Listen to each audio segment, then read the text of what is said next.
وہ کیا دیکھتا ہے کہ اس کے پاس ایک عورت کھڑی ہے اسی اسکول میں، جس کا قد آسمان تک جا رہا ہے، اور اس کا سر اتنا اونچا ہے کہ وہ سر اٹھا کر بھی دیکھنے پر اس کا سر نظر نہیں آ رہا۔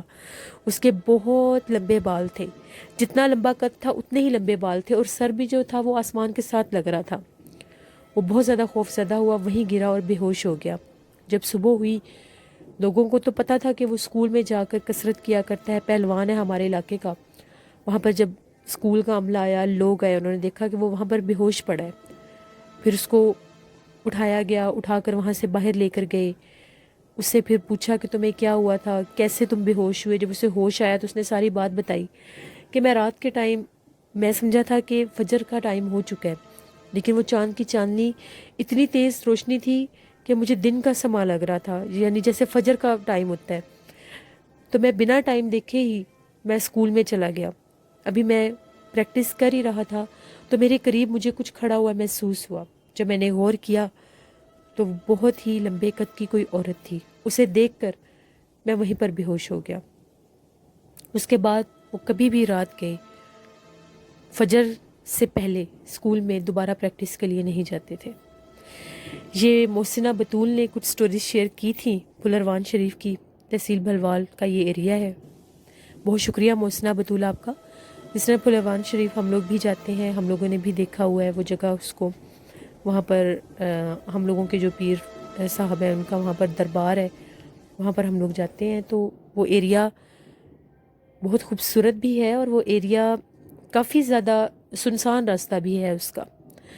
بڑھتے ہیں ایک اور خوفناک کہانی کی طرف۔ یہ خوفناک کہانی انڈیا دہلی سلام پور سے شیئر کر رہے ہیں آصف ملک۔ پہلے بھی سٹوری شیئر کر چکے ہیں، ریگولر لسنر ہیں میرے۔ آصف کہتے ہیں کہ آج آپ کے ساتھ میں اپنے دوست کے بہنوئی کی زندگی میں پیش آنے والی ایک کہانی شیئر کرنا چاہتا ہوں۔ میں آپ کو آلریڈی بتا چکا ہوں کہ جس جگہ پر ہم لوگ رہتے ہیں، جو ہم لوگوں کی کالونی یا ٹاؤن جہاں پر ہم رہتے ہیں، ہم لوگوں کے گھروں کے بالکل سامنے ریلوے ٹریکس ہیں۔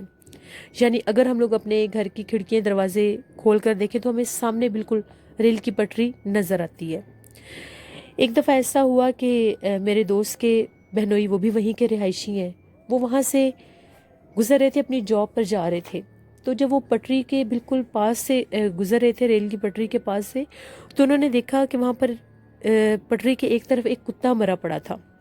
جب انہوں نے اس کتے کو مرا ہوا دیکھا، اس کتے کے اوپر تھوک کر وہ وہاں سے چلے گئے۔ واپسی پر جب وہ جاب سے واپس آئے، اسی راستے سے گزر کے انہوں نے اپنے گھر واپس آنا تھا۔ پھر ان کی نظر پڑی تو وہ کتا وہیں مرا پڑا تھا۔ انہوں نے پھر اس کتے کے اوپر تھوک دیا اور واپس گھر چلے گئے۔ جیسے وہ گھر واپس آئے، عجیب و غریب حرکتیں کرنا انہوں نے شروع کر دیں۔ ابھی وہ آ کر بیٹھے ہی تھے، ان کی مسز نے انہیں کھانا سرو کیا تو وہ عجیب و غریب طرح سے بیہیو کرنے لگ گئے، چیخنے لگ گئے، عجیب و غریب طرح کی آوازیں نکالنے لگے، اور یہ کہنے لگے وہ دیکھو سامنے کتا بیٹھا ہے، اس کو بھی کھانا کھلاؤ۔ ان کی مسز بار بار ادھر ادھر دیکھ رہی تھی، انہیں کہیں کتا نظر نہیں آ رہا تھا۔ بہت ان کی عجیب کنڈیشن ہوگی، گھر کے برتن اٹھا اٹھا کر پھینکنے شروع کر دیے، اونچی اونچی چیخیں مارنی شروع کر دیں، بار بار یہی کہتے تھے مجھے کتا نظر آ رہا ہے، مجھے کتا نظر، انہیں جگہ جگہ پر کتا بیٹھا نظر آتا تھا، وہی کتا جو انہوں نے پٹری کے پاس مرا ہوا دیکھا تھا۔ جب ان کی حالت حد سے زیادہ خراب ہوگی کہ وہ کنٹرول میں ہی نہیں آ رہے تھے، عجیب و غریب حرکتیں کرنا، آوازیں نکالنا، سب بہت زیادہ پریشان ہو گئے۔ پھر ایک اللہ والے کو بلایا گیا، صاحب علم تھے وہ۔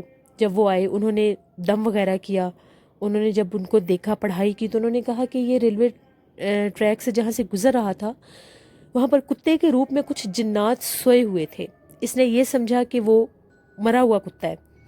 اس نے جب اس کے اوپر تھوک دیا، اس وقت وہ اس جنات نے اسے کچھ نہیں کہا، معاف کر دیا۔ لیکن واپسی پر جب یہ دوبارہ وہاں سے گزرا اور پھر اس نے اس کے اوپر تھوک دیا، تو وہ اس پر ناراض ہو گئے اور اپنا آپ اس پر ظاہر کر دیا۔ اپنے روپ میں وہ بار بار اس کے سامنے آ رہے ہیں، اور اس کے جسم پر بھی اس جنات کا بسیرا ہو چکا ہے۔ پھر انہوں نے تعویذ وغیرہ دیے، اس نے معافی مانگی باقاعدہ کہ مجھے نہیں پتا تھا کہ وہ کتا جن تھا، یا میں تو سمجھ رہا تھا کہ وہ مرا ہوا کتا ہے، اس لیے میں نے تھوک دیا۔ تو پھر کافی زیادہ وہ بیمار رہے تھے، لیکن کچھ عرصے کے بعد تعویذ اور دم وغیرہ کے بعد وہ ٹھیک ہو گئے۔ یہ آصف ملک نے ایک سٹوری شیئر کی تھی انڈیا دہلی سلام پور سے۔ بہت شکریہ آصف ملک آپ کا۔ لسنر، میں تو آلریڈی آپ لوگوں سے یہ باتیں شیئر کر چکی ہوں کہ جنات مختلف روپ لے کر اپنا آپ ظاہر کرتے ہیں، ویران راستوں پر ویران سڑکوں پر جب کبھی ہم لوگ گزر رہے ہوتے ہیں، اکثر ہم لوگ دیکھتے ہیں کوئی کتا یا بلی مرے ہوئے پڑے ہوتے ہیں. ہم لوگوں کو آئیڈیا نہیں ہوتا کہ وہ ایک جانور ہے یا جنات جانور کے روپ میں ہے. تو پاس سے گزر جایا کریں. اگر کوئی اسمیل آ رہی ہو تو اپنے منہ کے اوپر رومال رکھ لیا کریں. آیت کرسی پڑھ کے وہاں سے گزرا کریں، کیونکہ ہم نہیں جانتے کہ وہ کیا ہے کیا نہیں. اسی طرح کہتے ہیں کہ ویرانے میں کوئی جانور نظر آئے اس کو نہیں مارنا چاہیے پتھر اٹھا کر. کوئی آپ کے پیچھے جانور پرندہ لگ جائے تو اس کو خود سے کوئی نقصان نہیں پہنچانا چاہیے. ہم لوگوں کے گھر ایک ہم لوگوں کی بہت کافی عرصہ پہلے کی بات ہے، میں 10th میں تھی تب. تو ایک آنٹی آتی تھی تو ان کے بیٹے کے پیچھے کوا لگ گیا تھا. وہ کوا جان ہی نہیں تھا چھوڑتا ان کے بیٹے کی. وہ بیچارہ جہاں جہاں جاتا تھا اس کے سر کے اوپر وہ کوا اڑتا رہتا تھا. اس کی یہ حالت ہو گئی تھی کہ وہ اپنے گھر میں سویا ہوتا تھا تو اس کے کمرے کے روشن دان میں وینٹیلیٹر میں وہ کوا باقاعدہ بیٹھا اس کو نظر آتا تھا. جب حد سے زیادہ یہ کام بڑھ گیا، اس نے اپنے گھر والوں کو بتایا کہ میرے پیچھے ایک کوا لگا ہوا ہے، وہ میری جان نہیں چھوڑتا. میں جہاں جہاں جاتا ہوں میرے سر کے اوپر اوپر اڑتا ہے اور بالکل میرے سر کے قریب آ جاتا ہے. یہی نہیں، جب میں رات کو سویا ہوتا ہوں تو میرے کمرے کے روشن دان میں بھی یہی کوا بیٹھا مجھے دیکھ رہا ہوتا ہے. اس کی آنکھیں بہت زیادہ چمک رہی ہوتی ہیں رات کے ٹائم. وہ جو آنٹی تھی انہوں نے اس کو کہا کہ تم نے اس کو کچھ بھی نہیں کہنا، نہ ہی کچھ کرنا ہے. پھر وہ بھی کسی صاحب علم ہستی کے پاس اپنے بیٹے کو لے کر گئے. انہوں نے ساری بات بتائی. اس وقت بھی وہ کوا اس لڑکے کے سر پر آ رہا تھا ساتھ ساتھ. گھر والوں نے بھی دیکھا. جب انہوں نے دم کیا تو انہوں نے پھر یہ بتایا کہ یہ نہر پر اس نے کہیں پانی پیا ہے. جس نہر پر یہ پانی پی رہا تھا وہاں پر یہ جن تھا کوا. وہاں سے وہ اس کے پیچھے لگ گیا. اس کے ساتھ ساتھ وہ آتا گیا. شکر ہے اس نے خود سے کچھ نہیں کہا اس کو. وہ لڑکا کافی زیادہ، آنٹی بتاتی تھی، ان کا بیٹا بیمار رہنے لگ گیا تھا جب سے وہ کوا اس کے پیچھے لگا تھا. پھر انہوں نے بہت دم درود کروائے، اس کو تعویذ بھی دیے. اس کے باوجود اس کوے نے کچھ عرصے کے بعد اس کی جان چھوڑی تھی کہ وہ بیچارہ تنگ آ گیا تھا، ڈر کے مارے گھر سے باہر نہیں نکلتا تھا کہ وہ جو جنات ہیں جو کوے کے روپ میں اس کے پیچھے ہے، جو جن ہے، کہیں اس کے سامنے کسی روپ میں نہ آ جائے. تو ایسا کوئی بھی اللہ نہ کرے کسی کی زندگی میں ایسا کوئی معاملہ بنے. اگر ایسا کچھ ہو تو فوراً خود کچھ نہیں کرنا چاہیے، فوراً سے جا کر رجوع کرنا چاہیے. اللہ والے جو لوگ ہوتے ہیں ان کا، جو ان چیزوں کا علم رکھتے ہیں، ان کے پاس. بڑھتے ہیں ایک اور خوفناک کہانی کی طرف. یہ خوفناک کہانی خورشید شیئر کر رہے ہیں. خورشید کہتے ہیں کہ میں بیک میکنا سے آگے ہم لوگوں کا گاؤں ہے جھنگ روڈ پر، وہاں کا رہائشی ہوں. تقریباً آج سے 35 سال پہلے کی بات ہے. میں بہت چھوٹا ہوتا تھا. ہم لوگوں کے ڈیرے پر بہت زیادہ ایک مسئلہ بن چکا تھا کہ جب بھی ہم لوگ گرمی کے موسم میں گندم کی کٹائی کرتے تھے، ہم لوگوں کا ڈیرا بہت بڑا تھا اور پورے گاؤں میں ہم لوگوں کا ڈیرا بڑا بھی تھا اور مشہور بھی تھا. آبادی سے بالکل ہٹ کر ہم لوگوں نے اپنی زمینوں میں وہ ڈیرا بنایا تھا. گرمی کے موسم میں جب بھی گندم کی کٹائی ہوتی تھی تو ساری گندم کو ڈیرے پر ہی رکھا جاتا تھا. اس کے بعد پھر اس کی خرید و فروخت اور گھریلو استعمال کے لیے وہاں سے ہم لوگ اس کو اٹھوایا کرتے تھے. تقریباً 2 سال سے ہم لوگوں کے ساتھ ایک مسئلہ بن گیا تھا کہ جب بھی گرمی کے موسم میں گندم کی کٹائی ہوتی تھی، ساری گندم کو جب باقاعدہ تیار کر کے ڈیرے کی حدود میں رکھا جاتا تھا تو ایک دم سے کالے رنگ کی ایک آندھی چلتی تھی. اس آندھی میں دیکھتے ہی دیکھتے بہت خوفناک چیخوں کی آوازیں آتی تھیں اور ایسا محسوس ہوتا تھا کہ جیسے باقاعدہ اس میں کوئی بول رہا ہے.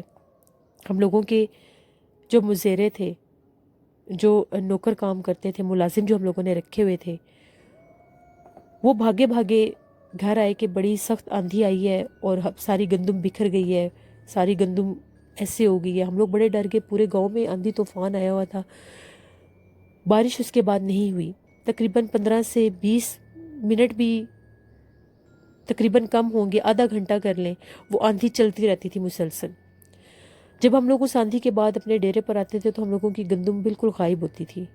وہ گندم کہیں بھی ہمیں نظر نہیں آتی تھی. اس حد تک اس گندم کو اس کا 2-3 دانے ہی نظر آتے تھے. وہ اتنی جو ہم لوگوں کی گندم کی کٹائی ہوتی تھی، پورے کھیت ہم لوگوں کے وہاں سے غائب ہو جاتے تھے. ہم لوگ بڑے پریشان ہو گئے کہ یہ کیا مسئلہ ہے. 2 سیزن تقریباً ہمارے ساتھ ایسا ہی ہوا. ہم لوگوں کے دادا ابو زندہ تھے. دادا ابو نے کہا کہ یہ جنات ہوتے ہیں، جب بھی گندم کی کٹائی ہوتی ہے اس موسم میں بہت زیادہ آندھیاں چلتی ہیں. جنات کے پورے پورے خاندان ہوتے ہیں جو اپنا حصہ لینے آتے ہیں. جس موسم میں بھی، سال کے جس موسم میں بھی گندم کی کٹائی ہوتی ہے ان دنوں میں بہت زیادہ آندھی طوفان آتے ہیں. وہ آندھی طوفان کی شکل میں وہ جنات آتے ہیں اور وہ گندم کو اٹھا کر لے جاتے ہیں. ہم لوگوں نے 2 سیزن تو مسلسل ہم لوگوں کے ساتھ ایسا ہی ہوا. ہم لوگوں کے جو مزیرے تھے وہ بتاتے تھے کہ وہ جو جب آندھی آنا شروع ہوتی ہے اس میں چیخوں کی آوازیں اور کالے رنگ کے سائے نظر آتے ہیں اور وہ ایسا لگتا ہے کہ باقاعدہ کچھ بھاگتا ہوا آ رہا ہے ہوا کے ساتھ. تو وہ اپنی جان بچا کر وہاں سے بھاگ پڑتے تھے. جب تیسرا سیزن آیا تو ہم لوگوں نے گندم کی کٹائی کروائی. اس سے پہلے ہم لوگوں نے وہاں پر جو ہمارا ڈیرا تھا وہاں پر ہم لوگوں نے باقاعدہ کسی عامل صاحب کو لے کر گئے. ان کو ساری وہ جگہ دکھائی گندم کی کٹائی سے پہلے تیسرے سال. انہوں نے جب وہ ساری جگہ دیکھی تو انہوں نے یہ کہا کہ یہ جو آپ لوگوں کا ڈیرے والی جگہ ہے یہ بہت زیادہ اسیب زدہ ہے. یہاں پر بہت زیادہ جنات ہیں اور جنات کے پورے پورے خاندان ہیں. اس ایک ڈیرے پر اور اس کے ساتھ جتنا بھی پیچھے رقبہ ہے، جتنی بھی پیچھے زمینیں ہیں، کھیت کھلیان ہیں، ویران علاقے ہیں، وہاں پر بہت زیادہ سخت جنات ہیں. جب بھی آپ لوگ گندم کی کٹائی کرتے ہیں، آپ کے کھیت تیار ہو جاتے ہیں، آپ کی فصل تیار ہو جاتی ہے، وہ اس کی حفاظت باقاعدہ کرتے ہیں کہ فصل کو نقصان نہ ہو. جب آپ کی فصل تیار ہو جاتی ہے تو وہ اپنے حصے کے طور پر ساری گندم لے جاتے ہیں. پھر میرے دادا ابو نے کہا کہ اس کا کیا حل ہے، ہم لوگ کیا کر سکتے ہیں. ان پیر صاحب نے یہ کہا کہ ان جنات کے ساتھ باقاعدہ معاہدہ کرنا پڑے گا. وہ جو اللہ والے تھے، عامل تھے، جو وہ بہت پہنچے ہوئے تھے. انہوں نے یہ کہا کہ میں یہاں پر 7 دن پڑھائی کروں گا. 7 دن پڑھائی کے بعد جو کچھ بھی ہوگا میں آپ لوگوں کو بتاؤں گا. وہیں پر ڈیرے پر ان کے رہنے کا بندوبست کیا گیا. ان کی دیکھ بھال کے لیے بھی کچھ ملازم رکھے گئے جو ان کو ٹائم پر کھانا پانی ہر چیز دیتے تھے. 7 دن انہوں نے وہاں پر پڑھائی کی. وہ ہم لوگوں کے جو مزیرے تھے وہ بتاتے تھے کہ جب سے پیر صاحب نے وہاں پر پڑھائی شروع کی تھی پہلے ہمیں کبھی بھی ڈیرے پر ڈر نہیں لگتا تھا. اس کے بعد سے وہاں پر عجیب و غریب واقعات شروع ہو گئے. کبھی ایسا لگتا تھا کہ کالے رنگ کی کوئی بلی ہم لوگوں کے سامنے، ہم لوگ سوئے ہوتے تھے گرمیوں میں، صحن میں، آنگن میں سوئے ہوتے تھے، دیوار سے بلی چھلانگ لگاتی ہے اور ایک دم سے آنکھوں سے غائب ہو جاتی ہے. کبھی 2 سے 3 بلیاں دیوار پر بیٹھ کر روتی تھیں، آوازیں نکالتی تھیں، کچھ کر نہیں پاتی تھیں. کبھی ایسا لگتا تھا کہ ہم لوگوں کے پاس سے تیزی سے کوئی بھاگ کر گیا ہے. قدموں کی آہٹ آتی تھی. جب اٹھ کر دیکھتے تھے تو کچھ بھی نہیں ہوتا تھا. 2 سے 3 بار جہاں پر ہینڈ پمپ لگا ہوا تھا، نلکا لگا ہوا تھا، وہاں پر 2 سے 3 دفعہ کسی کو نلکا گڑتے بھی دیکھا. تو پیر صاحب نے، وہ جو عامل تھے، اللہ والے جو تھے، انہوں نے یہ کہا تھا کہ کچھ بھی ہوتا رہے تم لوگوں نے کسی چیز میں مداخلت نہیں کرنی. وہ 7 دن اپنا آپ ضرور دکھائیں گے، وہ آئیں گے، مختلف روپ میں آئیں گے. 7ویں دن کی رات تھی تو میرے دادا ابو بھی ڈیرے پر ہی سوئے. باہر آنگن میں میرے دادا ابو کی چارپائی تھی، ساتھ ان کے جو ملازم تھے ان کی بھی چارپائیاں تھیں. تقریباً آدھی رات کا ٹائم ہوا تو جس جگہ پر پیر صاحب نے عمل کرنا تھا، ایک کمرے میں انہوں نے کہا تھا کہ 7 دن انہوں نے اس کمرے میں بند رہ کر عمل کرنا ہے، کسی سے ملنا بھی نہیں. ان کے دروازے پر آدھی رات کے ٹائم دستک ہوئی. میرے دادا ابو نے دیکھا ایک آدمی سفید لباس میں ان کے دروازے کے باہر کھڑا تھا.